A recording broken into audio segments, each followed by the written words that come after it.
এখন ওরা ট্রেনিংয়ে যাচ্ছে।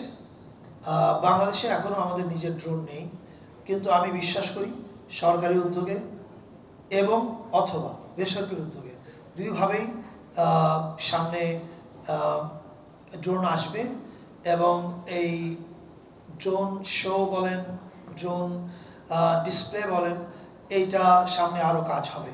তবে এটা প্রাথমিক কাজটা আমরা এগিয়ে রাখছি এই ট্রেনিংয়ের মাধ্যমে, যারা ওখান থেকে গিয়ে শিখে আসছে এবং এরা এসে এই জ্ঞানটা বাংলাদেশেই কাজে লাগাবে। এটা আমাদের তাদের সঙ্গে একটা শর্তের অংশ। অ্যাটলিস্ট 2 বছর তারা আমাদেরকে হেল্প করবে আমরা যখনই এই ধরনের কাজ করতে চাইব।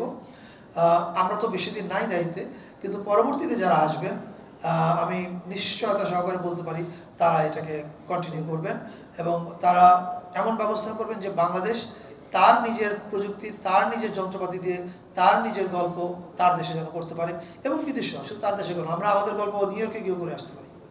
Thank you.